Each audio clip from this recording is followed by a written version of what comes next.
2026 ခုနှစ်နံနက်ပိုင်း10 နာရီချိန်ဖြစ်ပါတယ်။ဒီယောဂီများအားလုံးတရားထိုင်ဖို့ဣရိယာပုပြင်လိုက်ကြပါ။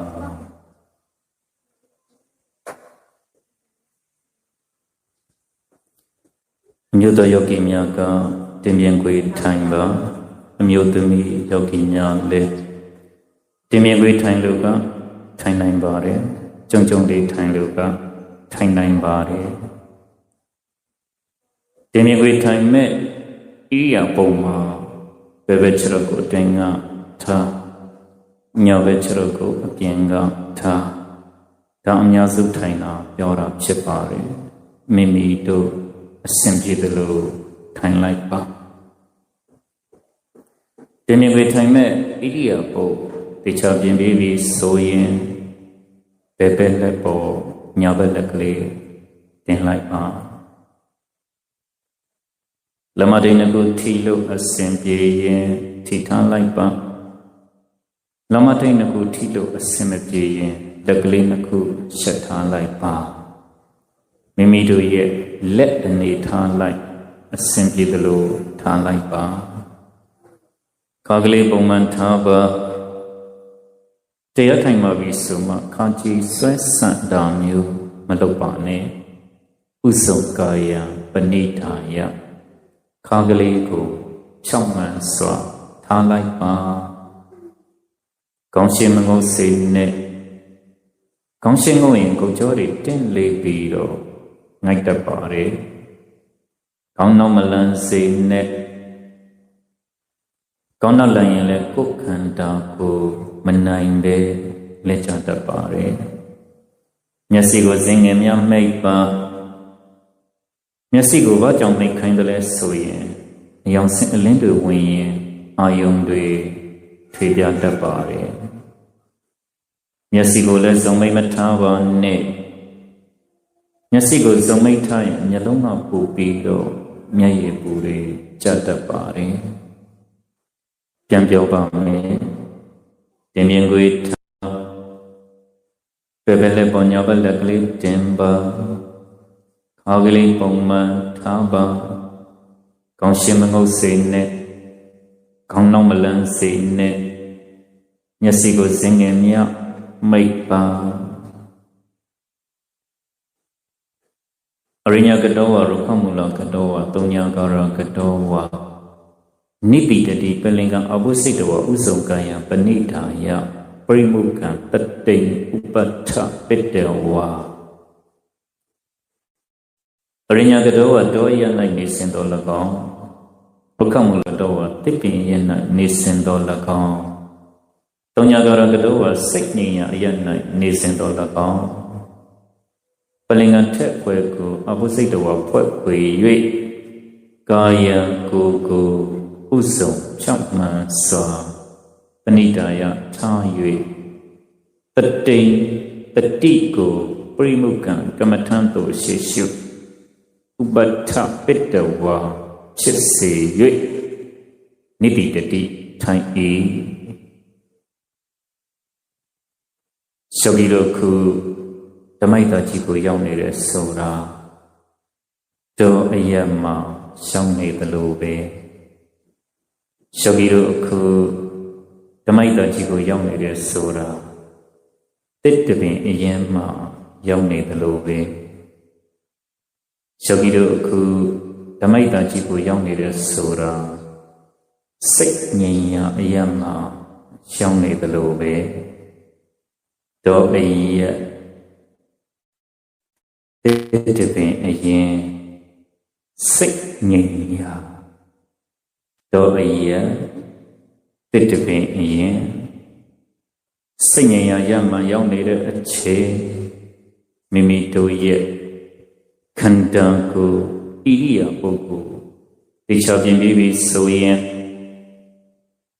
နောက်တိဝကိုတတိကပ်ပါဝင်လေထွက်လေမြင်အောင်ကြည့်ပါအာယုံတပါစိတ်မသွားစေနဲ့နောက်ဒီဝကိုတတိကတဲ့ စာလို့ပြောတော့တမတတိမကင်ဝင်လေထွက်လေမြင်အောင်ကြည့်စာလို့ပြောတော့တမဝါယမမကင်အယုံတစ်ပတ်စိတ်မတော်စိနေစာလို့ပြောတော့တမတိမကင်နောက်ဒီဝလေကလေးတိုးထိဝင်သွားတယ်နောက်ဒီဝလေကလေးတိုးထိထွက်သွားတယ်ဒီသဘောလေးကအထင်အရှားရှိနေပါတယ်နောက်ဒီဝလေကလေးတိုးထိဝင်ရင်ဝင်သွားတဲ့သဘောနောက်ဒီဝလေကလေးတိုးထိထွက်ရင်ထွက်သွားတဲ့သဘောဒီသဘောလေးကအထင်အရှားရှိနေပါတယ်ငကိုရှိပြီးသားဝင်လေထွက်လေကလေးငကိုဖြစ်ပြီးသားဝင်လေထွက်လေလေးကိုတတိနဲ့ရှုမှတ်ပေးရတာပါတတိထားဝရိယစိုက်အာယုံတပါစိတ်မတော်စိတ်နဲ့ယောဂီတို့တရှင်တန်နေတဲ့၍ဘဝခန္ဓာကြီးယတ္တိနေတဲ့၍ဝင်လေထွက်လေတဲ့ဆုံးဟာရှိနေပါမယ်ဝင်လေထွက်လေတဲ့ဆုံးဟာဖြစ်နေပါမယ်ငကိုရှိပြီးသားဝင်လေထွက်လေကလေးငကိုဖြစ်ပြီးသားဝင်လေထွက်လေလေးကိုဂယုဆိုင်စူဆိုင်ကြည့်ပေးရတာပါဝင်လေဝင်တိုင်းသိပေးလိုက်ပါထွက်လေထွက်တိုင်းသိပေးလိုက်ပါဝင်လေဖြစ်တိုင်းသိပေးလိုက်ပါထွက်လေဖြစ်တိုင်းသိပေးလိုက်ပါစပိတို့တွေလောကကြီးထဲမှာနေစဉ်နဲ့အမျှသွားလာရုန်းကန်ရှာဖွေနေတော့ကဝင်လေထွက်လေတစ်စုံရှိရတဲ့နဲ့ရှိမှမသိကြဘူးလေဝင်လေထွက်လေတစ်စုံဖြစ်နေရတဲ့နဲ့ဖြစ်မှမသိကြဘူးဝင်လေထွက်လေကတော့ရှိနေတာပဲဝင်လေထွက်လေကတော့ဖြစ်နေတာတို့ပေမဲ့လိုချင်မှုလောဘတွေနဲ့ဝင်လေထွက်လေကိုရှုတောင်းနေကြတယ်မကျင်တဲ့ဒေါသတွေနဲ့ဝင်လေထွက်လေကိုရှုထုံးနေကြအတွေ့အဆွေဥပင်မှုမောဟတွေနဲ့ဝင်လေထွက်လေကိုရှုထုံးနေကြတယ်ရှားလုံးမှုသိမ့်ပိုက်လုံးမှုဆိုတဲ့ငါဆွဲအတ္တတွေနဲ့ဝင်လေထွက်လေကိုရှုထုံးနေကြထောင်လွှမ်းမှုမြင့်တွက်မှုဆိုတဲ့မာနတွေနဲ့ဝင်လေထွက်လေကိုရှုထုံးနေကြညှို့ဆုံမှုဆောင်းမြောင်းမှုဆိုတဲ့ပိတ္တာတွေနဲ့ဝင်လေထွက်လေကိုရှုထုံးနေကြဝန်တုံမှုနှမြောင်းမှုဆိုတဲ့ဝင်လေထွက်လေကိုရှုထုံးနေကြတယ်တလုံးနဲ့ပြောရင်အများစုဟာကိလေသာအပူတွေနဲ့ဝင်လေထွက်လေကိုရှု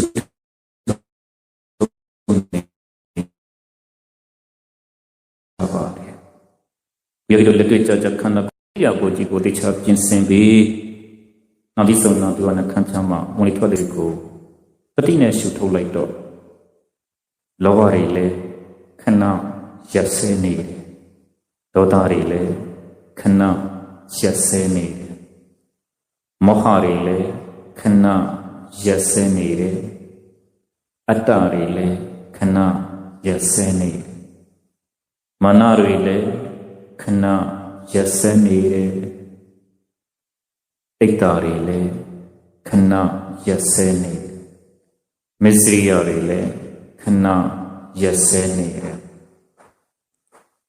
နောက်ဒီဆုံးနောက်ဒီကနှခမ်းကြမှာဝင်လေထွက်လေလေးကိုရှုမှတ်ခြင်းဆိုတဲ့တိဋ္ဌာန်တို့ကိုလက်တွေ့လှုပ်လိုက်တော့အပူကိလေသာတွေခဏရက်စဲနေတယ်ဝင်လေထွက်လေကိုရှုမှတ်ခြင်းဆိုတဲ့တိဋ္ဌာန်တို့ကိုစ조사အားထုတ်နေတဲ့အချိန်အပူကိလေသာတွေခဏရက်စဲနေတော့စိတ်ကလေးကအေးပြီးတော့ချမ်းသာလာတယ်ပူလောင်မှုကင်းရင်စိတ်ကလေးအေးပြီးချမ်းသာတာပဲယောဂီတို့တိပ္ပံလုပ်ကိုလက်တွေ့လုပ်တော့သိလာပါလိမ့်မယ်နေစဉ်နဲ့အများစိတ်တွေဟာပူလောင်နေကြတာများပါတယ်ဒီစိတ်ကိုအေးပြီးချမ်းသာအောင် ဘလို့လို့ရမလဲဆိုတဲ့တိပ္ပံလို့ကိုမလုံနိုင်သေး၍တော့စိတ်တွေဟာနေ့စဉ်နေ့တိုင်းပူလောင်နေကြမှာပဲခင်မွန်တွေစိတ်တွေပူလောင်ကြတယ်ဇနီးတွေစိတ်တွေပူလောင်ကြတယ်သားသမီးတွေအတွက်စိတ်တွေပူလောင်ကြတယ်ကိုယ်ရင်တိုက်တော်တွေအတွက်စိတ်တွေပူလောင်ကြတယ်ရှားရည်ဖွေးစီးပွားရေးအတွက်စိတ်တွေပူလောင်ကြတယ်မနှက်ဖြန်တဲ့ကြိုတွေးပြီးတော့စိတ်တွေပူလောင်ကြတယ်နောက်လာအတွက်ကြိုတွေးပြီးတော့စိတ်တွေပူလောင်ကြတယ်ဆောင်းနေရေးဆိုတဲ့ဘာရဲ့နေမှုထိုင်မှုတွေအတွက်စိတ်တွေပူလောင်ကြတယ်ရရှင်ကိုရမြတ်ကြီးကသူကံတရားတွေဟောခဲ့ပြီးသားပဲဝက္ခဏာကြီးတည်ငြိမ်ပြီးတော့စိတ်လေးချမ်းသာခွင့်ရဖို့ဆိုတာကိုယ်တိုင်ကြင်ကြံအထောက်ကြည့်လိုက်စမ်းပါတုတ္တဝါအရိယတဝကောတုတ္တဝါပညာနာနဲ့သစ္စာတရားတွေကြားခြင်းရှိကုန်သောအရိယတဝကောအရိယတို့၏တရားကိုမှတ်သားလိုက်နာကျင့်ကြံကုန်သောတုတ္တဝါသစ္စာတရားကိုကြားနိုင်စွမ်းနာနိုင်စွမ်းရှိရမယ်လို့ပြောတယ်အရိယတဝကောအရိယတို့ရဲ့ကျင့်စဉ်တွေကိုလိုက်နာပြီးတော့ကျင့်နိုင်စွမ်းရှိရမယ်လို့ပြောတယ်မြတ်ဗုဒ္ဓရဲ့သာသနာနဲ့ကြုံတော့ထိတ်တိုက်တွေကိုနံပါတ်1သစ္စာတရားတွေကြားနိုင်စွမ်းနာနိုင်စွမ်းရှိရနံပါတ်2အရိယတို့ကျင့်ကြံတဲ့ဝိပဿနာတရားတွေကိုလိုက်နာကျင့်နိုင်စွမ်းရှိရမယ်လို့ပြောတယ်ရရှိတဲ့ဘဝခန္ဓာကြီးကိုအကောင်ဆုံးရှင်သန်ယတ္တိခွင့်ရတော့တိတိချာချာအသုံးချတတ်ဖို့အရေးကြီးပါခုယောဂီတို့လက်တွေ့ကြကြသီပ္ပံတရားကိုရှုမှတ်ခွင့်ရနေပြီလေတတိထာဝရိယစိုက်အာယုန်တပါစိတ်မတော်စေနဲ့ယောဂီတို့ရဲ့နာသီသောနာတုဝနှခမ်းပြမှာဝင်လေထွက်လေလေးဟာရှိနေပါလေဖြစ်နေပါတခြားကြည်ဂယုစိုက်ကြည်စူးစိုက်ကြည်ဝင်လေထွက်လေလေးကိုဝင်တိုင်းထွက်တိုင်းချက်တိုင်းချက်တိုင်းသိနေပြီမိနေပြီတတိလည်းမလွတ်တော့ဘူးအာယုန်တစ်ခုကိုယူနိုင်ပြီစူးစိုက်နိုင်ပြီဆိုရင်ခန္ဓာကိုယ်ကြီးဟာငြိမ်းလာစိတ်ကလေးကအေးပြီးတော့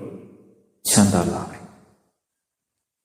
ခန္ဓာကိုယ်ကြီးငြိမ်းပြီးစိတ်ကလေးအေးပြီးချမ်းသာလာတော့အော်ဝင်လေဆိုတာယုတ်တရားပါလားထွက်လေဆိုတာယုတ်တရားပါလားငါမရှိသူမရှိယောက်ျားမိန်းမမရှိပုဂ္ဂိုလ်တ attva မရှိဝင်လေထွက်လေတစ်စုံပဲရှိပါလားလို့သိလိုက်တဲ့စိတ်ကလေးကနတ်တရားပါလားအော်ပရိစ္ဆေသမုပ္ပါဒ်ကိုသင်ကြားတော့အကြောင်းကျိုးတွေနားလဲတာပေါ့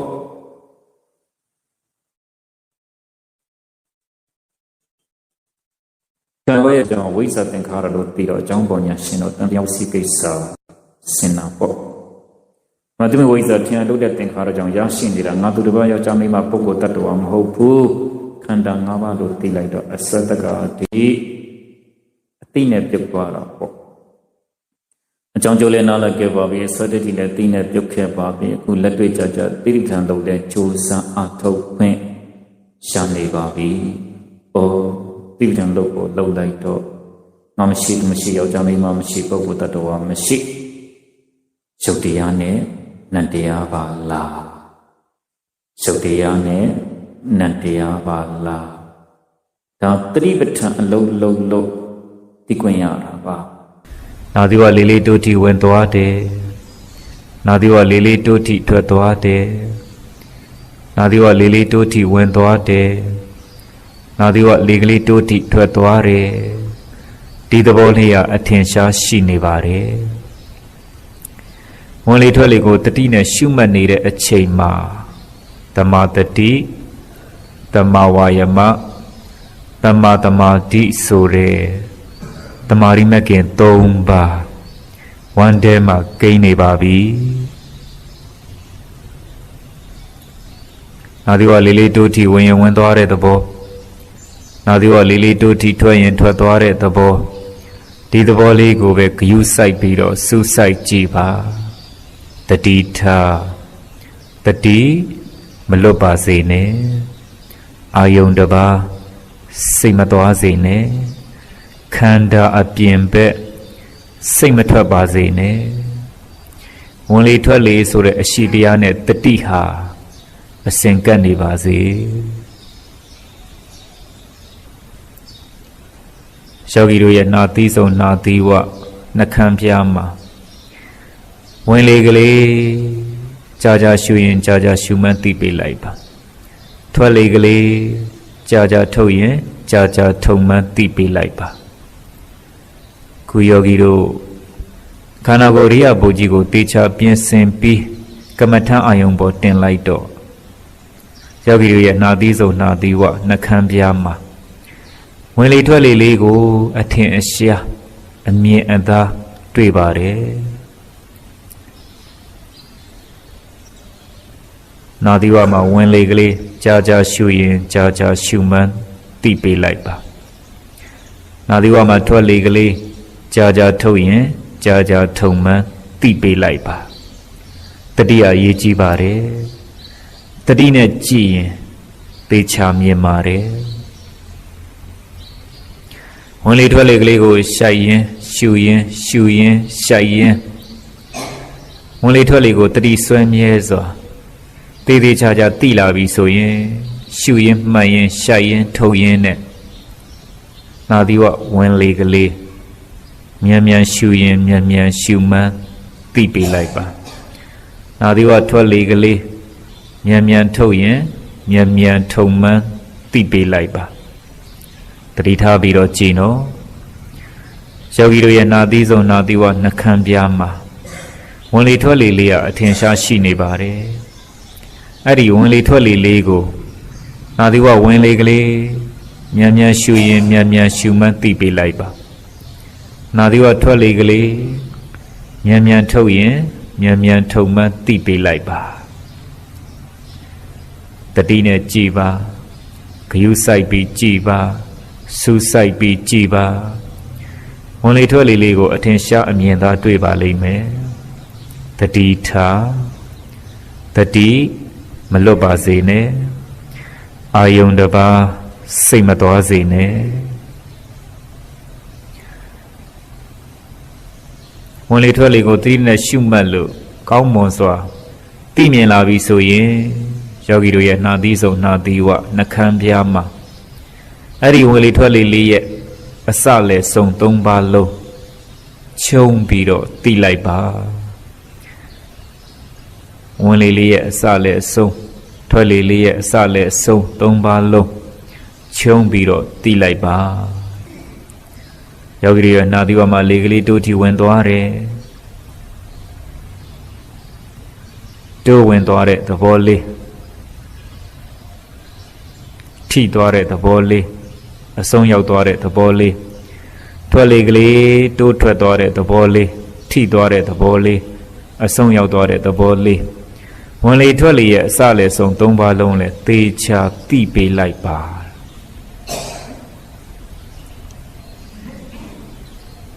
တတိထားပါတတိမလွတ်ပါစေနဲ့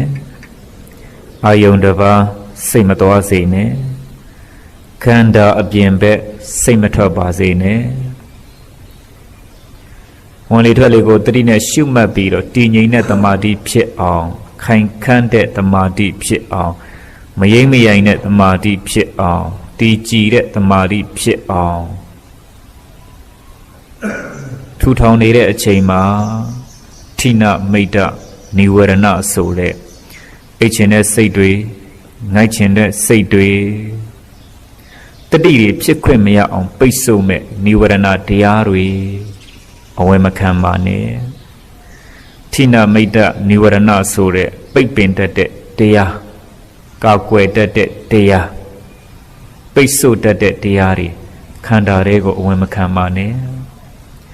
တတိတွေဖြစ်ခွင့်မရအောင်ပိတ်ဆို့တာထိနမိတ်တနိဝရဏခန္ဓာတွေကိုညံသွင်းလို့မရအောင်ကာကွယ်တာ ထိနာမိတ်တနိဝရဏအစိုးဆုံးဖြစ်တဲ့ဒီတရားတွေကိုခန္ဓာတွေကိုဝင်မခံပါနဲ့တတိဆွဲမြဲပြီးတော့ဝင်လေထွက်လေလေးကိုပဲမလွတ်တမ်းမိအောင်အချက်တိုင်းမြင်အောင်သေချာရှုပါ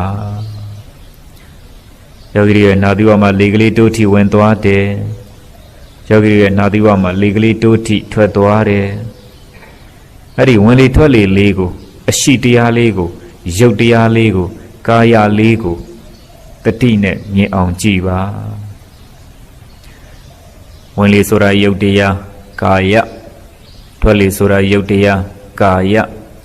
ဝင်လေထွက်လေလေးကိုအနုပတ္တိအဖန်ဖန်ရှုပေးပါအဖန်ဖန်ရှုပေးပါဝင်လေထွက်လေလေးကိုအဖန်ဖန်ရှုမှတ်နေမှတတိတွေခိုင်မြဲလာမယ်တတိတွေဆွဲမြဲလာမယ်ဝင်လေထွက်လေလေးကကာယအဖန်ဖန်ရှုနေတာကနုပတနာဆွဲမြဲနေတဲ့တတိကတတိပဋ္ဌာန်ပေါင်းလိုက်တော့ကာယ ानु ပတနာတတိပဋ္ဌာန်နာသီဝလေကလေးတို့ထီဝင်သွားတယ်နာသီဝလေကလေးတို့ထီထွက်သွားတယ်ဒီသဘောလေးကအထင်ရှားရှိနေပါတယ်တတိနဲ့ကြည်တတိမလွတ်တမ်းကြည်တတိနဲ့ထိမ့်ပြီးတော့ကြည်ဝင်လေထွက်လေကိုဝင်တိုင်းထွက်တိုင်းအချက်တိုင်းမလွတ်တမ်းမိအောင်သိလာပါလိမ့်မယ်တတိထားပြီးတော့ကြည်ပါဂယုစိုက်ပြီးတော့ကြည်ပါစူးစိုက်ပြီးတော့ကြည်ပါစူးစိုက်ကြည်တာတမထတဲ့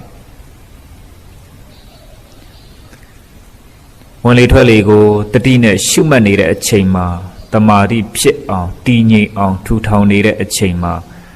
အရိယာပုတ်တွေခိုင်နေပါစေမယိုင်စေနဲ့အရိယာပုတ်တွေငြိမ်နေပါစေမလှုပ်စေနဲ့အရိယာပုတ်တွေတည်နေပါစေမစောင်းစေနဲ့ခန္ဓာကိုယ်အရိယာပုတ်ဟာသိပ်ပြီးတော့အရေးကြီးပါတယ်အရိယာပုတ်တည်ငြိမ်နေမှမလုံမရှက်မကုတ်မဖက်မရွယ်မစောင်းပဲဒီငြိမ်လေးနဲ့ဝင်လေထွက်လေကိုရှုမှတ်မှသာလျင်အဲ့ဒီဝင်လေထွက်လေလေးကိုဝင်တိုင်းထွက်တိုင်းအချက်တိုင်းမလွတ်တမ်းမိအောင်သိနိုင်ရှုနိုင်တာပါဒီထာဝရိယဆိုင်အာယုံတစ်ပါးစိတ်မသွားစေနဲ့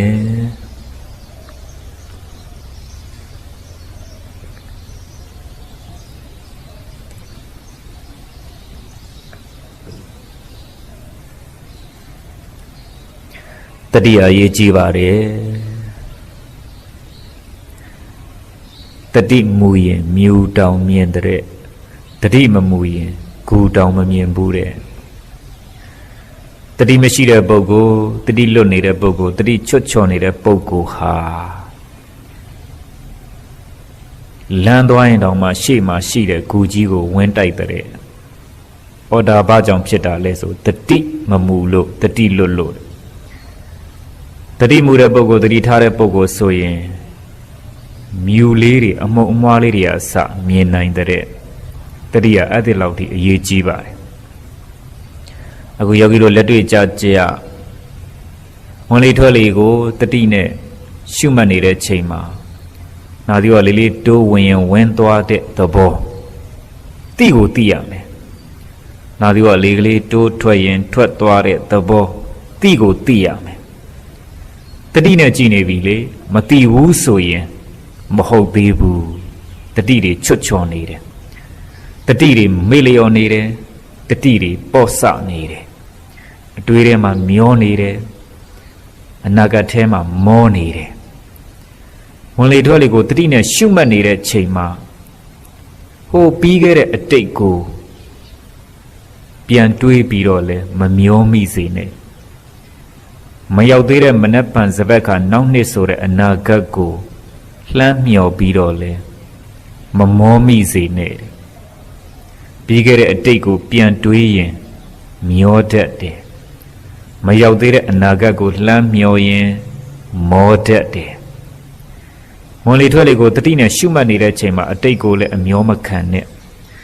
အနာဂတ်အတွက်လည်းမောမခံနဲ့ပစ္စုပန်တဲ့တယ်မှာပစ္စုပန်တဲ့တယ်မှာဆိုတာကယောဂီတို့လက်တွေ့ကြကြရှုမှတ်နေတဲ့အချိန်ကိုပြောတာပဲပစ္စုပန်တဲ့တယ်မှာနာသီဝကိုတတိကတ်စူးစိုက်ပြီးတော့ဝင်လေထွက်လေလေးကိုဝင်တိုင်းထွက်တိုင်းတတိထားပြီးတော့ကြည်လိုက်ပါနာသီဝလေကလေးတိုးထီဝင်သွားတယ်မလွတ်စေနဲ့တိပေးနေနာသီဝလေကလေးတိုးထီထွက်သွားတယ်မလွတ်စေနဲ့တိပေးနေယောဂီတွေရဲ့နာသီဆုံးနာသီဝနှခမ်းပြမှာလေကလေးဝင်တိုင်းထွက်တိုင်းဝင်တိုင်းထွက်တိုင်းအချက်တိုင်းအချက်တိုင်းတိပေးနေရင်အရိယဘုရားငြိမ်လာပြီစိတ်ဟာတီလာပြီကြည်လာပြီ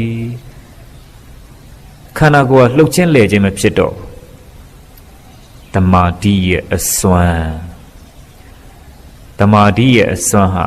ယောဂီတို့ရဲ့ခန္ဓာကိုယ်အရိယပုဂ္ဂလိကိုတည်ငြိမ်အေးချမ်းနေတာပဲဒါတမာတိရဲ့အစွမ်းပဲဝင်လေထွက်လေကိုတတိနဲ့ရှုမှတ်ပြီးတော့ဝင်တိုင်းထွက်တိုင်းအချက်တိုင်းမှာတတိကောင်းစွာနဲ့ကြည်နိုင်တဲ့ယောဂီမှသာလည်းရင်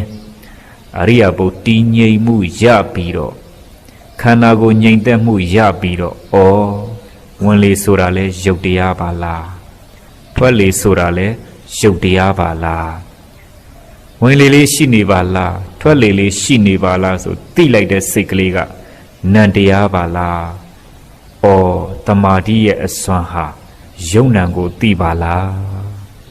ဝင်လေထွက်လေဆိုတာကရုပ်တရားဝင်လေထွက်လေရှိမှန်းသိလိုက်တဲ့စိတ်ကလေးကနံတရားဩကြည်စံဝင်လေထွက်လေလေးကိုတတိနဲ့ရှုမှတ်နေတဲ့အချိန်မှတောင်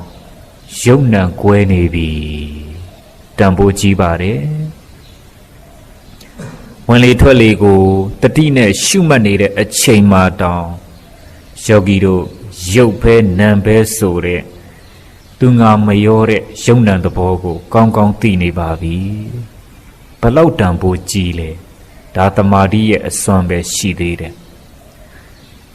အခုယောဂီတို့ငုတ်တုတ်ထိုင်နေတာခန္ဓာ၅ပါးပဲအကျဉ်းချုပ်တော့ရုပ်တရားနဲ့နံတရားပဲဒါဟာအကြောင်းမဲ့သိတာမဟုတ်ဘူးအလိုလိုသိတာမဟုတ်ဘူးခန္ဓာကိုယ်ရိယပုတ်ကြီးပုတ်ကမ္မထအုံပေါ်ပြစ်တင်ပြီးကြာကြာနာနာ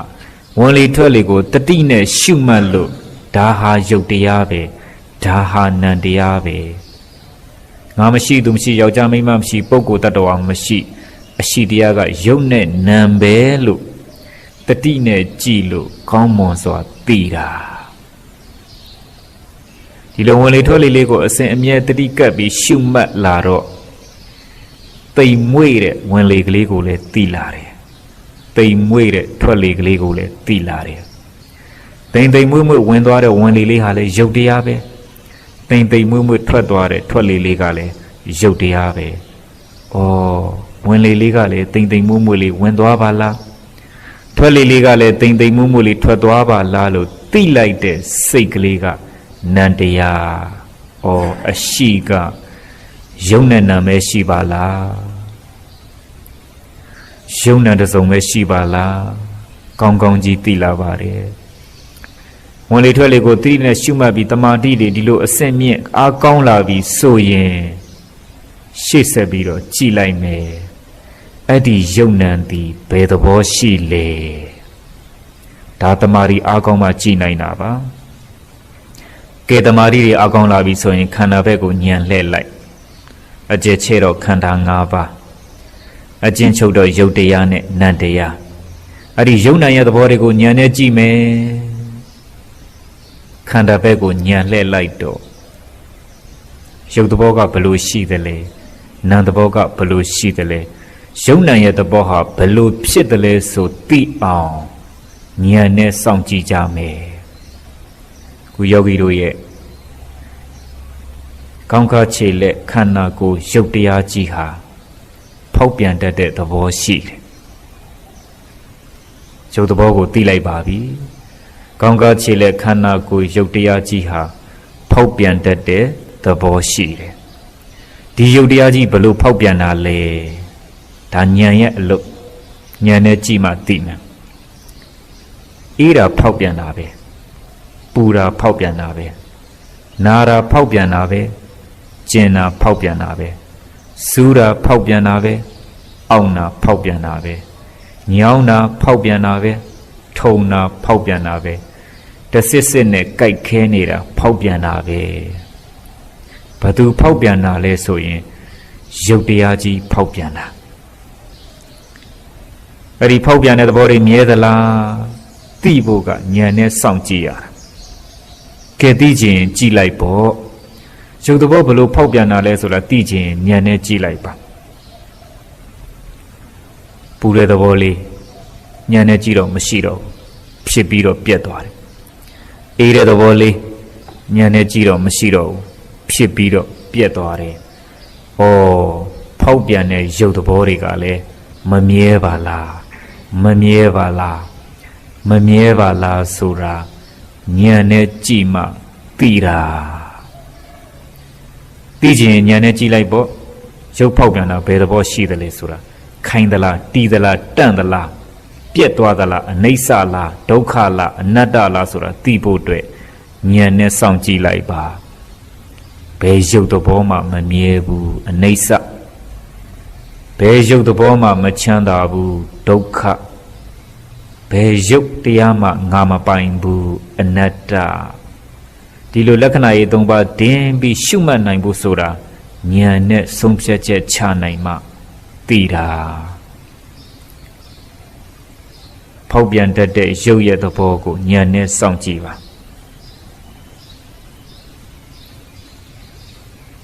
အဲ့ဒီဖောက်ပြန်တတ်တဲ့ရုပ်သဘောကနာပြီးကျင်းပြီးပူပြီးစူးပြီးအောင့်ပြီးဆိုတော့ကဲဖောက်ပြန်တဲ့သဘောတွေလည်းဉာဏ်နဲ့ရှုမှတ်တတ်ပြီးဆိုရင်ဝေဒနာရဲ့သဘောလေးကိုကြည့်မယ်ကဲဝေဒနာဆိုတာခံစားတဲ့သဘောကိုယောဂီတို့ရှုမှတ်လာတာအချိန်မိနစ်20ရှိသွားပြီအချိန်မိနစ်20ဆိုတော့တချို့ကနားတဲ့သဘောလေးကိုတစ်စစ်စစ်နဲ့ခံစားမယ်ဒါဝေဒနာပဲတချို့ကကျင်တဲ့သဘောလေးကိုခံစားမယ်ဒါဝေဒနာပဲဟုတ်ပြီနာမှုကျင်မှုကိုမခံတာတဲ့ဝေဒနာနာပြီးကျင်ပြီဆိုရင်ယောဂီတို့မခံနိုင်တော့ဘူးခံစားမှုဝေဒနာတွေလာပြီဟုတ်ပြီအဲ့ဒီခံစားမှုဝေဒနာတွေရောဉာဏ်နဲ့ကြည့်လိုက်ငါခံစားတာမဟုတ်ဘူးဝေဒနာလေးကခံစားတာခံစားတဲ့ဝေဒနာထဲမှာငါမပါဘူးဆိုဉာဏ်နဲ့တက္ကဒိဋ္ဌိကိုဖယ်ထုတ်ပြီးတော့ခံစားတဲ့သဘောကိုရှုကြည့်လိုက်ရင်ရှေ့နာမှုခံစားမှုလေးနဲ့နောက်နာမှုခံစားမှုလေးဟာမတူပါလားမတူပါလားဆိုတာကောင်းစွာသိလာပါလိမ့်မယ်ဘယ်တူမလဲရှေ့နာတဲ့ခံစားမှုလေးဖြစ်ပြီးတော့ပြတ်သွားတယ်နောက်နာတဲ့ခံစားမှုလေးအစာထိုးတယ်ဒါကိုဉာဏ်ကသိပေးလိုက်ပါဩသူငါမရောတဲ့ခံစားမှုဝေဒနာလေးတွေလည်းမမြဲပါလားလို့နောက်ကဉာဏ်နဲ့ဆုံးဖြတ်ချက်ချပြီးတော့ကြည့်လိုက်ပါဟုတ်ပြီနာမှုကျင်မှုခံစားမှုဝေဒနာလေးတွေကဘယ်နေရာကနာနေတာလဲဘယ်နေရာကဖြစ်နေတာလဲကိုယောဂီတို့ဆိုရင်သိနေပြီဒူးဆိုပြီးတော့မှတ်လိုက်တာသင်ညက်ခန္ဓာဩဒူးကနာနေတာပဲမှတ်တာကဲဒူးဆိုတဲ့ပညာကြီးကိုဖြုတ်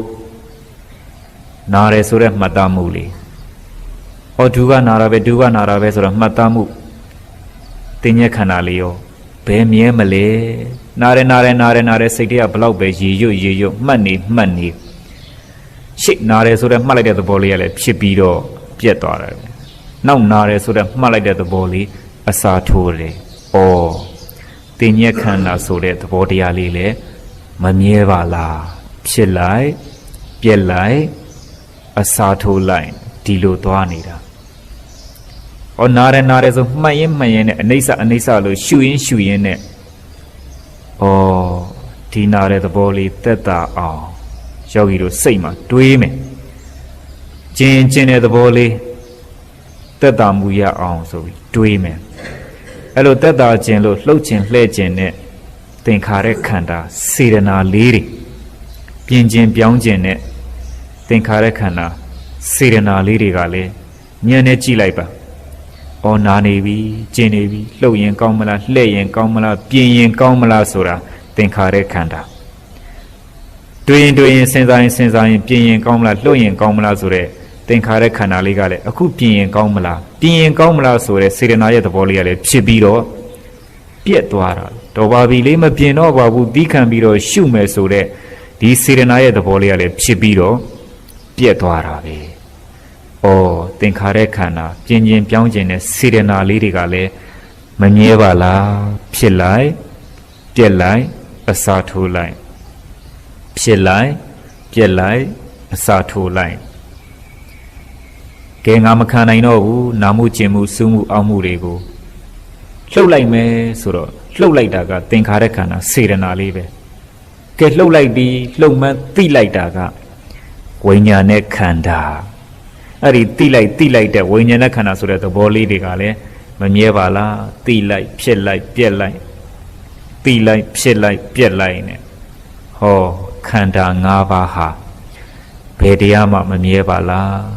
ဖောက်ပြန်တတ်တဲ့ရုပ်သဘောကလည်းဖြစ်ပြီးတော့ပြက်နာမှုခြင်းမှုကိုခံစားတဲ့ဝေဒနာသဘောလေးတွေကလည်းဖြစ်ပြီးတော့ပြက်ဒုကနာနေတယ်တင်ပါကပူနေတယ်ဆိုတော့မှတ်လိုက်တဲ့တင်ညက်ခန္ဓာလေးတွေရဲ့သဘောကလည်းဖြစ်ပြီးတော့ပြက်အဲ့ဒီဒုနာတင်ပါပူဆိုတဲ့သဘောလေးတွေပြင်းရင်ကောင်းမလားဆိုတဲ့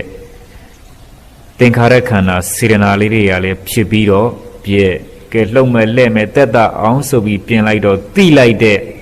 ဝိညာဉ်နဲ့ခန္ဓာသဘောလေးတွေကလည်းဖြစ်ပြီးတော့ပြက်ဩအကျဲချဲ့တော့ခန္ဓာ၅ပါးအကျဉ်းချုပ်တော့ယုတ်တရားနဲ့နံတရားဘယ်တရားမှမမြဲပါလားယုတ်နဲ့နံပဲရှိတယ်ယုတ်နဲ့နံပဲရှိတယ်ယုတ်ကဖောက်ပြန်ပြီးတော့ပျက်စီးနေတယ်နံကလည်းတိပြီးတော့ပြက်နေတယ်ဖောက်ပြန်ပျက်စီးတတ်တဲ့ယုတ်နံပါလားဖောက်ပြန်ပျက်စီးတတ်တဲ့ယုတ်နံပါလားလို့နောက်ကဉာဏ်နဲ့အတွင်းဆုံးဖြတ်ချက်ချပြီးရှုနေရင်အနိစ္စမမြင်ခြင်းမှအဆုံးတွေ့ပါလိမ့်မယ်ဒုက္ခမမြင်ခြင်းမှအဆုံးတွေ့ပါလိမ့်မယ်အနတ္တမမြင်ခြင်းမှအဆုံးတွေ့ပါလိမ့်မယ်ခန္ဓာ၅ပါးယုတ်နံနှစ်ပါးဟာကိုယ်ပိုင်ဉာဏ်နဲ့ဆုံးဖြတ်ချက်ချပြီးတော့ရှုမှတ်လိုက်တဲ့အခါအနိစ္စဒုက္ခအနတ္တအာတုဘခန္ဓာဒုက္ခသစ္စာပဲရှိတာပဲခန္ဓာကိုယ်ကြီးဟာအသုံးမကျပါလားယုတ်တရားနဲ့နံတရားပဲရှိတယ်ငါမရှိသူမရှိယောက်ျားမိန်းမမရှိပုဂ္ဂိုလ်တ attva မရှိဖြူတာမဲတာမရှိဝါတာပိန်တာမရှိအယပုရအယရှည်တာမရှိယုံနဲ့နံပဲရှိပါလားယုတ်ကလည်းဖောက်ပြန်ပြီးတော့ပျက်စီးနံကလည်းသိပြီးတော့ပျက်စီးမြဲတဲ့တရားမရှိပါလားဘုရားရှင်ကိုရမြတ်ကြီးပြောတဲ့တဗ္ဗေသင်္ခါရအနိစ္စအလုံးစုံကုန်သောသင်္ခါရတရားတွေကမမြဲပါလားအနိစ္စအနိစ္စအနိစ္စဆိုတဲ့အပြတ်မှာလမ်းဆုံးနေပါလားယရာပညာယပတ္တိအဲ့အနိစ္စဆိုတဲ့အပြတ်ကိုမြင်ဖို့ပညာဆိုတဲ့ဉာဏ်လေးနဲ့စောင့်ကြည့်လိုက်တော့မှန်လိုက်တာဘယ်တရားမှမမြဲပါလားဘယ်တရားမှမမြဲပါလားလို့ကောင်းကြည့်သိလာပါတယ်တတိထားပြီးတော့ကြည်ပါဂယုစိုက်ပြီးတော့ကြည်ပါဉာဏ်ဥစည်းပြီးကြည်ပါအသုံးမကျတဲ့ခန္ဓာကြီးကိုကောင်းအသုံးချလိုက်ပါ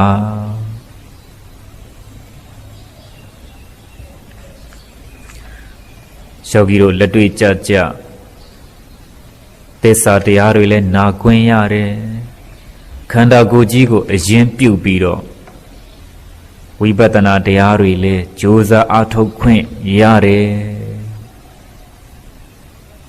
အခွင့်ကောင်းအခါကောင်းကြီးနဲ့ကြုံနေတာအခွင့်ဒုအခါဒုကြီးနဲ့ကြုံနေတာအဲ့ဒီအခွင့်ကိုမလွတ်စေနဲ့ခုယောဂီတို့အားထုတ်ခွင့်ရတဲ့အချိန်ဟာတဏှာကြီးပဲ ဒီတဏှာကြီးကိုကောင်းကောင်းအသုံးချတန်ဖိုးရှိရှိအသုံးချအကျိုးရှိရှိအသုံးချယောဂီတို့ခန္ဓာကိုယ်ကြီးကိုမညာပါနဲ့ခန္ဓာကိုယ်ကြီးကယောဂီတွေကိုတကွက်မှပြန်ငဲ့ပြီးညာတာမဟုတ်ဘူးခန္ဓာခိုင်းသမျှလှုပ်ခဲ့ရတဲ့ခန္ဓာရဲ့ကျွန်တွေလူမှန်တိတကနေကခန္ဓာကိုယ်ကြီးခိုင်းသမျှယောဂီတို့ဆောင်ရွက်ပေးခဲ့ရတာခန္ဓာကိုယ်ကြီးကဓမင်းကောင်းကောင်းဟင်းကောင်းကောင်းစားခြင်းနဲ့ဆိုရလေကျွေးပေးရမွေးပေးရခန္ဓာကိုယ်ကြီးကဝတ်ထဲကောင်းကောင်းဝတ်ခြင်းနဲ့ဆိုရလေဝတ်ဆင်ပေးရခန္ဓာကိုယ်ကြီးကစိန်ရွှေငွေတွေဝတ်ခြင်းနဲ့ဆိုတော့လေဆင်မြန်းပေးရဒီခန္ဓာကိုယ်ကြီးကိုလေညစ်ပတ်နေပြီငါ့ကိုရေချိုးပေးအောင်ဆိုတော့လေရေမိုးချိုးပေးရ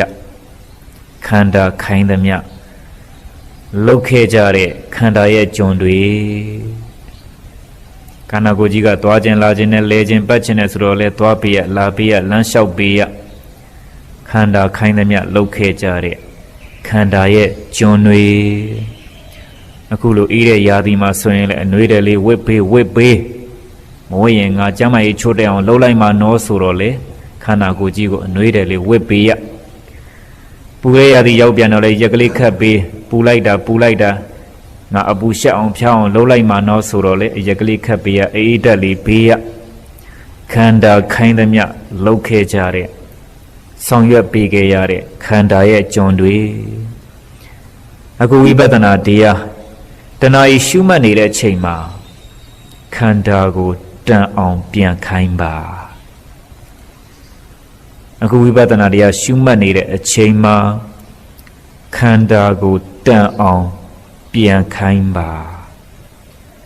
ခန္ဓာကိုယ်ကြီးကိုတန်အောင်ဘာကြောင့်ပြန်ခိုင်းရတယ်လဲဆိုရင်ကိုယ်ပိုင်ခန္ဓာမဟုတ်လို့တဲ့ယောဂီတို့ရရှိတဲ့ခန္ဓာကြီးဟာအငှားခန္ဓာကြီးမပိုင်ဘူးကိုယ်ပိုင်ခန္ဓာမဟုတ်ဘူးအချိန်တန်ရင်ပိုင်ရှင်စီကိုပြန်အပ်ရမယ်ခန္ဓာကြီးပိုင်ရှင်ကတခြားမဟုတ်ဘူးသေမင်းထံကငှားထားတဲ့အငှားခန္ဓာကြီးတချို့ပုဂ္ဂိုလ်တွေဆိုရင်ခန္ဓာကိုပြန်အပ်လိုက်ရပြီ။ဩသေသွားကြတယ်ဆိုတာသေမင်းထံကငှားထားတဲ့အငှားခန္ဓာကြီးကိုတချို့သောပုဂ္ဂိုလ်တွေကအသုံးမချဘဲနဲ့ပြန်အပ်လိုက်ရတယ်။တချို့သောပုဂ္ဂိုလ်တွေကအသုံးချပြီးတော့ပြန်အပ်လိုက်ရတယ်။ဒါပဲကွာတယ်။လောကတဘာဝတောင်သူလေသမားတယောက်ဟာလေရီယာတွေရှိပေမဲ့ကိုယ်ပိုင်နွားမရှိတော့သူများစီကနွားငှားပြီးတော့လေတွေကိုထွန်ရရတယ်သူများစီကနေတမိုးရသည်လို့နွားငှားထားပြီးအဲ့ဒီနွားတွေကိုလယ်မှာထွန်ရခြင်းအသုံးမပြုဘဲနဲ့ဝါအောင်လှအောင်ကျွေးမွေးနေရင်တော့အရှုံးပဲလယ်မှုကိစ္စစိုက်ပျိုးမှုကိစ္စဘယ်ပြီးမလဲအချိန်တန်ရင်မိုးလဲကြွရောမိုးလဲကုံရောဒီနွားတွေကပိုင်ရှင်စီပြန်အပ်ရတယ်ယောဂီတို့လည်းဒီလိုပဲသေမင်းစီကယာယီငှားထားတဲ့ဒီအငှားခန္ဓာကြီးကိုဝိပဿနာဉာဏ်တင်ပြီးတော့သေမင်းစီပြန်မအပ်ခင်ပိုင်ရှင်စီပြန်မအပ်ခင်ကောင်းကောင်းအသုံးချဝါယုံလှယုံကြိုးမေးနေလို့မပြီးဘူးတောင်သူလည်းဓမ္မဟာလယ်မှုကိစ္စလေယာစိုက်ပျိုးခြင်းကိစ္စမပြီးဘဲနဲ့ပြန်အပ်ရင်ရှုံးတယ်လို့ယောဂီတို့လည်းဒီခန္ဓာကြီးကိုဝိပဿနာဉာဏ်မဖြစ်ဖဲပိုင်ရှင်ဆိုတဲ့သေမင်းစီပြန်အပ်လိုက်ရင်တော့ရှုံးပြီအရှုံးကြီးရှုံးပြီအဲ့ဒါလို့အရှုံးသမားမဖြစ်အောင်ခန္ဓာရဲ့ကြုံမဟုတ်ဖဲခန္ဓာရဲ့သခင်ဖြစ်အောင်ဝိပဿနာမဲ့ခင်အလုပ်ကိုကြိုက်လဲလို့မကြိုက်လဲလို့လှုပ်ချင်လဲလို့မလှုပ်ချင်လဲလို့ဒီဝိပဿနာမဲ့ခင်အလုပ်ကိုစိတ်ပါလဲလို့စိတ်မပါလဲလို့မဖြစ်မနေလုပ်ကိုလုပ်ရမှာအငှားခန္ဓာကြီးမို့သခင်ဖြစ်ဖို့အတွက်တန်အောင်ခိုင်းလိုက်ပါတတိထားပါတတိမလွတ်ပါစေနဲ့အာယုံတစ်ပါးစိတ်မသွားစေနဲ့ခ န္တာအပြင်ဘက်ဉာဏ်မထွက်ပါစေနဲ့ခန္ဓာနဲ့ဉာဏ်နဲ့ကပ်နေပါစေ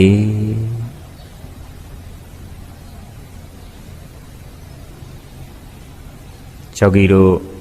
ဝိပဿနာရှုမှတ်လာတာအချိန်မိနစ်30ရှိသွားပါပြီအချိန်မိနစ်30ဆိုတော့တင်ပါးတွေပူတဲ့လူကပူမယ်ဒါခန္ဓာရဲ့သဘောတွေခြေပြားတွေကျင်တဲ့လူကကျင်မယ်ဒါခန္ဓာရဲ့သဘောတွေဒူးတွေနာတဲ့သူကနာမယ်ဒါခန္ဓာရဲ့သဘောတွေအရိယဘုထိုင်းတာအချိုးမကြရင်ခါးတွေအောင်မယ်ခါးတွေနာတဲ့သူကနာမယ်ဒါခန္ဓာရဲ့သဘောတွေခေါင်းအနေထားကပုံစံမကြရင်လည်းခုတ်ကြောကြီးကတင်းမယ်လေးမယ်ဒါခန္ဓာရဲ့သဘောတွေခန္ဓာမှာပဲသဘောပဲပေါ်ပေါ်အရှုခံတွေပဲအရှုခံတွေပဲခန္ဓာကပေါ်တဲ့ပြတဲ့ဖြစ်တဲ့အဲ့ဒီအရှုခံတွေကိုအရှုဉာဏ်နဲ့သာစောင့်ကြည့်ပါခန္ဓာသဘောငါမရောပါစေနဲ့ခန္ဓာအပြင်ဘက်ဉာဏ်မထွက်ပါစေနဲ့ခန္ဓာနဲ့ဉာဏ်နဲ့ကပ်နေပါစေပြောခဲ့ပါပြီအငါခန္ဓာကြီးအငါခန္ဓာကြီးပိုင်ရှင်သေမင်းစီပြန်မအပ်ခင်ကောင်းကောင်းအသုံးချလိုက်ပါမညာမတာအသုံးချလိုက်ပါခန္ဓာကိုယ်ကြီးကိုသစိမ့်ပြင်ပြင်ထားပြီးတော့ရှုမှတ်လိုက်ပါရှစ်ဆရာတစ်ခွက်မှမရှိတဲ့ခန္ဓာမျက်နှိုးစရာတစ်ခွက်မှမရှိတဲ့ခန္ဓာခုံမင်စရာတစ်ခွက်မှမရှိတဲ့ခန္ဓာသိမ့်ပိုက်ထားစရာတစ်ခွက်မှမရှိတဲ့ခန္ဓာအကအပြင်ခန္ဓာသိရင်စွန့်ပြေရမယ်ခန္ဓာမြေကြီးတဲ့ရောက်မဲ့ခန္ဓာမြေဩဇာဖြစ်မဲ့ခန္ဓာမိရှုခံရမဲ့ခန္ဓာပိုးလောက်တွေအစားခံရမဲ့ခန္ဓာမဟာပထဝီမြေတုနဲ့တသားတည်းဖြစ်သွားမဲ့ခန္ဓာဘာမှအသုံးမကျဘူးဒီခန္ဓာအသုံးမကျတာသိရင်ကောင်းကောင်းအသုံးချလိုက်ဖို့ခန္ဓာမှာပေါ်လာတဲ့မြတ်နာကျင်ကိုက်ခဲညောင်းထုံပူအေးစုအောင်ဆိုတဲ့ဝေဒနာတွေဓာန်တွေဖောက်ပြန်မှုတွေပေါ်လာသမျှအရှုခံတွေပဲဝေဒနာဓာန်ဖောက်ပြန်မှုဆိုတဲ့အမျိုးသာစုံနေတာဖြစ်ပြီးတော့ပြက်နေတာပဲဒါကိုဉာဏ်နဲ့စောင့်ကြည့်ပါဉာဏ်ဟာသိအရေးကြီးပါတယ်ဉာဏ်ဦးစီးပြီးတော့ကြည်ပါတတိထားဝရိယဆိုင်ပညာနဲ့စောင့်ကြည့်ပါတတိထားဝရိယဆိုင်ပညာနဲ့စောင့်ကြည့်ပါခန္ဓာကိုယ်ကြီးကတော့ပြောနေမှာပဲခန္ဓာကိုယ်ကြီးကတော့ပြနေမှာပဲခန္ဓာကိုယ်ကြီးကတော့ဖြစ်နေမှာပဲခုယောဂီတို့အချိန်မိနစ်30ကျော်လာတော့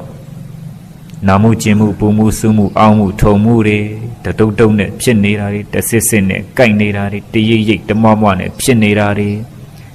ဒီသဘောတွေကတော်တော်ဖြစ်လာတယ်ဘာလို့ဖြစ်တာလဲပြည့်ဖို့အတွက်ဖြစ်တာပြီးခံပြီးတော့ရှုကြည့်ပါ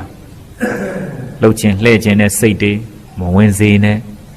ပြင်းခြင်းပြောင်းခြင်းနဲ့စိတ်တွေမလာစေနဲ့ပြောပြပါပြီအငှားခန္ဓာကြီးအငှားခန္ဓာကြီးကိုမညာပါနဲ့ခန္ဓာကယောဂီတို့ကိုပြန်ညာတာမဟုတ်ဘူးခန္ဓာကြီးကရက်ဆက်တတ်တဲ့သဘောရှိတယ်ခန္ဓာကြီးကနှိပ်စက်တတ်တဲ့သဘောရှိတယ်ခန္ဓာကြီးကပေတတ်တဲ့သဘောရှိတယ်ခန္ဓာကြီးကနှိပ်စက်တတ်တယ်လို့ယောဂီတို့ကလည်းပြန်နှိပ်စက်အနံယူစမ်းပါခန္ဓာကြီးကရက်ဆက်တတ်တယ်လို့ယောဂီတို့ကလည်းပြန်ရက်ဆက်အနံယူစမ်းပါခန္ဓာကြီးကသေတတ်တဲ့သဘောရှိတယ်လို့မသေးခင်ဉာဏ်ဦးစီးပြီးတော့အနံယူလိုက်စမ်းပါအသေးမဦးမီဉာဏ်ဦးအောင်ဝ ဝိပဿနာတရားကိုကြိုးစားအားထုတ်ပါတော့မည်ဘုရားရှင်ရဲ့အလိုကျမဟုတ်ဆရာတော်ကြီးကဒီလိုဆုံးမခဲ့တယ်အသေးမဦးမီဉာဏ်ဥအောင်ဝိပဿနာလက်နဲ့ခန္ဓာကပြတဲ့အနိစ္စအချက်ပေါင်းများစွာကိုဖြတ်ချပြီးတော့ကြည်လိုက်ပါအခုယောဂီတို့ရဲ့ခန္ဓာကိုယ်ကြီးကအနိစ္စအနိစ္စအနိစ္စအပြည့်အပြည့်အပြည့်ဆိုတဲ့သဘောတွေအချက်ပေါင်းများစွာပြနေတာဉာဏ်နဲ့သာစောင့်ကြည့်လိုက်ပါ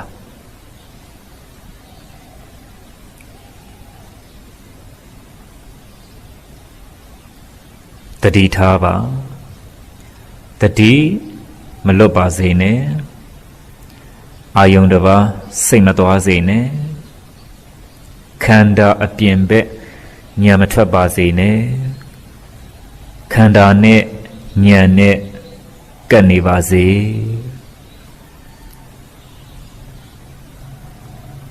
ခန္ဓာကိုယ်တစ်ခုလုံးမှာပေါ်လာသမျှဟာအရှုခံတွေခုယောဂီတို့ခန္ဓာကိုယ်ကြီးကနာတာတွေကျင်တာတွေပူတာတွေဆူတာတွေအောင့်တာတွေတယောက်နဲ့တယောက်မတူဘူးဝေဒနာတွေတန်တွေဖောက်ပြန်မှုတွေပေါ်နေတာဖြစ်နေတာတယောက်နဲ့တယောက်မတူဘူးနာမှုကျင်မှုပူမှုဆူမှုအောင့်မှုဝေဒနာတန်ဖောက်ပြန်မှုတွေတယောက်နဲ့တယောက်ပေါ်တာမတူတာအနိစ္စအပြည့်ကြတူတယ်ဗျဘလို့ဝေဒနာတန်ဖောက်ပြန်မှုတွေပေါ်လာအနိစ္စဖြစ်ပြီးတော့ပြည့်ဘလို့ညောင်းထုံပူအေးဆူအောင်တွေပဲပေါ်လာအနိစ္စဖြစ်ပြီးတော့ပြည့်ဉာဏ်နဲ့သာစောင့်ကြည့်လိုက်ပါဉာဏ်နဲ့သာစောင့်ကြည့်လိုက်ပါခန္ဓာကိုယ်ကြီးကိုတစိမ့်ပြင်းထားမငဲ့ပါနဲ့မညာပါနဲ့ယောဂီတို့ကသခင်ဖြစ်ချင်တာပဲခန္ဓာရဲ့သခင်ဖြစ်ချင်တယ်ဆိုရင်ခန္ဓာကိုယ်ကြီးကိုခိုင်းနာပါစေအနိုင်တိုက်ကျင်ပါစေအနိုင်တိုက်ဉာဏ်နဲ့သာအနိုင်တိုက်ခိုက်ယူလိုက်ပါခြေပြားရှိတော့ခြေပြားကျင်မယ်ခြေစလုံးရှိတော့ခြေစလုံးနာမယ်ဒူးရှိတော့ဒူးတွေနာမယ်တင်ပါရှိတော့တင်ပါတွေပူမယ်ခါရှိတော့ခါအောင်မယ်ကိုယ်ရှိတော့ကိုယ်ကြောကြီးကတင်းမယ်လေးမယ်ခန္ဓာကိုယ်ကြီးကဒါတွေပဲရှိတာလေအဲ့ဒီနာမှုကျင်မှုပူမှုဆူမှုအောင်းမှုညောင်းမှုထုံမှုကြိုက်မှုခဲမှုတွေယောဂီတို့မလိုချင်ဘူးမလိုချင်ရင်ဉာဏ်နဲ့ရှုလေမလိုချင်ရင်ဉာဏ်နဲ့ရှု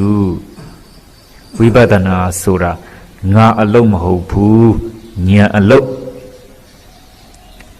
ငါနာတယ်ငါကျင်တယ်ငါပူတယ်ငါဆူတယ်ငါအောင်တယ်ရှိမှမရှိပဲခေါင်းစဉ်ငါသွားမတက်နဲ့ခေါင်းစဉ်ငါသွားတက်ရင်တက္ကာယဒိဋ္ဌိဖြစ်သွားမယ်ကိုဝိပဿနာတရားရှုမှတ်ပွားများနေတယ်ဆိုတာအဲ့ဒီငါဆိုတဲ့တက္ကာယဒိဋ္ဌိကိုရှုမှတ်ပွားများပြီးတော့ပယ်တတ်နေတာငါတွေမပါစေနဲ့ငါတွေမလာစေနဲ့ငါဆိုတာရှိမှမရှိပဲခေါင်းထဲမှာလည်းငါမရှိကိုယ်ထဲမှာလည်းငါမရှိခြေထဲမှာလည်းငါမရှိလက်ထဲမှာလည်းငါမရှိခန္ဓာကိုယ်တစ်ခုလုံးစံပြားမှခြေပြားဘယ်နေရာပဲရှာငါဆိုတဲ့တက္ကာယဒိဋ္ဌိမရှိဘူးအရှိကတက္ကာယတရားကြီးပဲခန္ဓာ၅ပါးဟာတက္ကာယအဲ့ဒီခန္ဓာ၅ပါးကိုငါပဲဆိုလုံနေတာကဒိဋ္ဌိပေါင်းလိုက်တော့တက္ကာယဒိဋ္ဌိပေါ့အခုဝိပဿနာတရားအရိယဘုပြင်းစင်ပြီးကြာနာနာရှုမှတ်ပွားများနေတယ်ဆိုတာ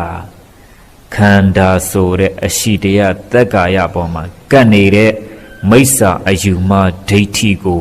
အပွားနဲ့ခွာနေတာဖြုတ်နေတာတတိရှိဖြုတ်လိုက်ပါဒီတက္ကာယဒိဋ္ဌိကိုဇွဲတန်တန်နဲ့ဖြုတ်လိုက်ပါဒီတက္ကာယဒိဋ္ဌိကိုစိတ်ရှိနဲ့ဖြုတ်လိုက်ပါဒီတက္ကာယဒိဋ္ဌိကိုအပေမျိုးစေတက္ကာယဒိဋ္ဌိဆိုတာအပေမျိုးစေအတိနဲ့ဖြုတ်ခဲ့လို့သဘောပေါက်ခဲ့ပြီအပွားနဲ့ခု ဖြုတ်နေတာရှုချလိုက်စမ်းမှာနာပါသေးခြင်းပါသေးပူပါသေးစူးပါသေးအောင်ပါသေးငါသဘောမပါတဲ့ခန္ဓာရဲ့သဘောသူသဘောမပါတဲ့ခန္ဓာရဲ့သဘောယောက်ျားမိန်းမပုဂ္ဂိုလ်တ attva ရဲ့သဘောမပါတဲ့ခန္ဓာရဲ့သဘောစိတ်ရှိရှိနဲ့ရှုသိခံပြီးတော့ရှုဇွဲတန်တန်နဲ့ရှုဉာဏ်ဦးစီးပြီးရှုခန္ဓာသဘောငါမရောစေနဲ့ခန္ဓာအပြင်ဘက်ဉာဏ်မထွက်စေနဲ့တတိထာဝိယစိုက်အာယုန်တပါစိတ်မသွားစေနဲ့ကျောကိရယနာတိသောနာတိဝနှခမ်းပြမှာဝင်လေထွက်လေလေးဟာရှိနေပါလေဖြစ်နေပါတခြားကြည်ဂယုစိုက်ကြည်စူးစိုက်ကြည်ဝင်လေထွက်လေလေးကိုဝင်တိုင်းထွက်တိုင်းချက်တိုင်းချက်တိုင်းသိနေပြီမိနေပြီတတိလည်းမလွတ်တော့ဘူးအာယုန်တစ်ခုကိုယူနိုင်ပြီစူးစိုက်နိုင်ပြီဆိုရင်ခန္ဓာကိုယ်ကြီးဟာငြိမ်းလာစိတ်ကလေးကအေးပြီးတော့ချမ်းသာလာတယ်ခန္ဓာကိုယ်ကြီးငြိမ်းပြီးစိတ်ကလေးအေးပြီးချမ်းသာလာတော့အော်ဝင်လေဆိုတာယုတ်တရားပါလားထွက်လေဆိုတာယုတ်တရားပါလားငါမရှိသူမရှိယောက်ျားမိန်းမမရှိပုဂ္ဂိုလ်တ attva မရှိဝင်လေထွက်လေတစ်စုံပဲရှိပါလားလို့သိလိုက်တဲ့စိတ်ကလေးကနတ်တရားပါလားအော်ပရိစ္ဆေသမုပ္ပါဒ်ကိုသင်ကြားတော့အကြောင်းကျိုးတွေနားလဲတာပေါ့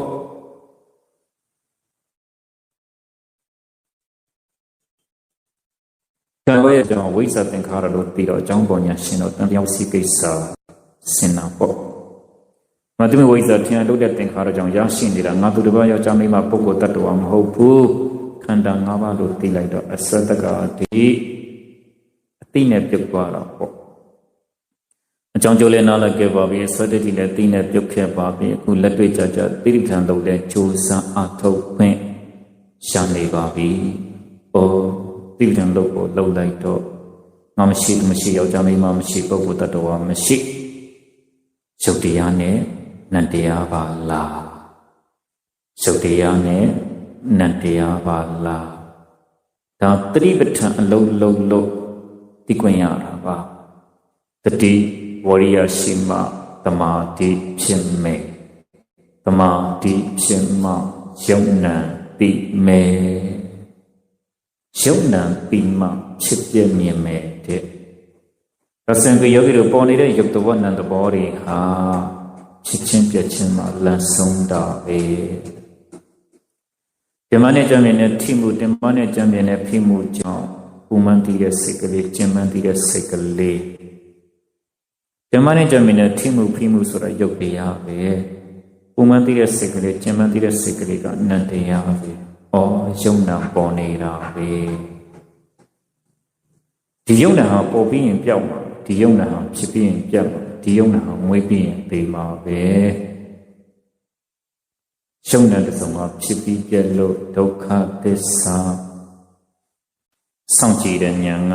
မေဃသစ္စာခန္ဓာဖြစ်ပြီးပြတ်လို့ဒုက္ခသစ္စာစောင့်ကြည့်တဲ့ဉာဏ်က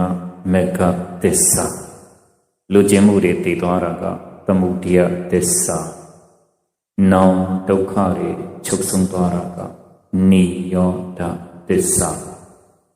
အဲ့ဒါလိုသစ္စာလေးချက်ကိုက်အောင်သစ္စာလေးချက်စိုက်အောင်အတိမဥခင်ဉာဏ်ဥပြီးတော့ကြည်ပါရှုပ်ပညာအလုံးတတိထားပါတတိမလွတ်ပါစေနဲ့ချိန်နဲ့အတွင်းမှာတရားချပါမယ်တရားချတဲ့အခါမှာတရားချခြင်းတဲ့စိတ်ကလေးကနတရားတရားချဖို့ပြင်လိုက်မှာကရုပ်တရားရုပ်တရားကလည်းဖြစ်ပြီးတော့ပြည့်နတရားကလည်းဖြစ်ပြီးတော့ပြည့်ရှုံနံတစုံတည်ဖြစ်ပြီးတော့ပြည့်နေပါလားလို့ဉာဏ်တစ်ခုနဲ့ဆင်ခြင်ပြီးရုပ်ကြီးများအလုံးချိန်စေပြီးမို့တရားချလို့ရပါပြီတရားချတဲ့ခါမှာခန္ဓာကိုယ်ဣရိယာပုဂ္ဂိုလ်ရှေ့ပြေးလေးလှုပ်ပါရှေ့ပြေးလေးဖြုတ်ပါ ရှုပ်ခင်များအလုံးအချိန်စေပြီးမှုတရားချလို့ရပါပြီ